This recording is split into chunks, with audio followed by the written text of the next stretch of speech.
turbūt tikėjotės šiek tiek daugiau pasipriešinti kauniečiams, ar neatsakymėte? Nu, aš galvoju, kad mes pasipriešinsim daugiau iš tikrųjų, bet nepavyko taip, kaip norėjom, aišku. Stengiamės, iš tikrųjų kovojam, aš manau, kad tikrai. Bet Žalgiris ir visi gal šį kartą stipresnis už mus.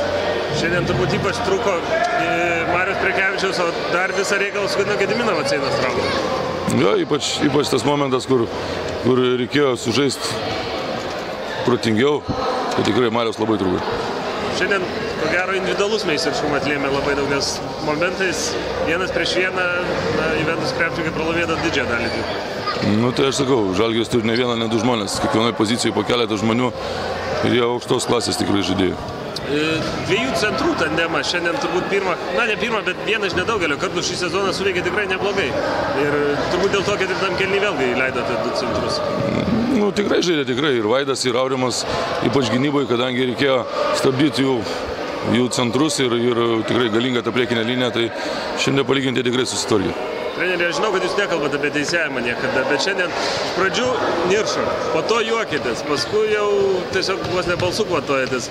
Ar iš tikrųjų jūs čia taip siūdino teisėjai šiandien? Kaip ir visą Utenos areną, galbūt sakykime. Aš pasakysiu taip. Teisėjai daro savo darbą, reikia prisitaikyti prie jų, aš nekomentuoju. Jie švilpia, reikia prie jų prisitaikyti, aišku. Šiandien jų buvo toks darbas, viskas. Bet treneri, galbūt ir Juventus krepšininkam reikėtų pasakyti, kad jeigu tu man sušilsi pražangą, atsigulsi ant žemės ir po to teisėjas daugiau pražangų tam žmogui ir nebesišilsi.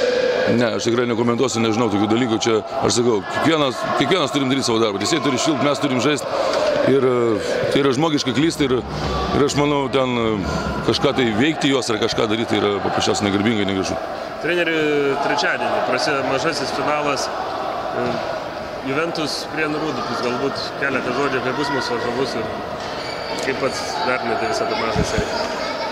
Nu ką, mes, aš manau, stengsimės žaisti ir nugalėti. Čia mūsų yra kiekvienose varžybose, sakau, kredo. Norint būti geriausiam, reikia nugalėti kiekvieną priešininką.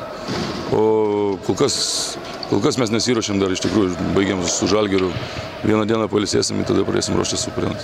Ar galbūt bus teigiama šiek tiek tai, kad šiandien leidote šiek tiek atsipūsti ir Aurimui Kiežai, Marius Prekevičius taip pat, kurį laiką nesportuoja, Gediminas Maceina, neaišku kokia trauma, bet irgi taip pat pailsėjo šiandien gana nemažai. Na, aš galiu pasakyti taip, tai aišku kažkiek tai gal bus naudos, bet šiaip dabar jau sezonas senai pabaiga. Prisportuoti mes neprisportuosim nieko daug. Mes turim atsigauti, apsigydyti, kad galėtume pilną sudėtim žaisti prieš Prienus.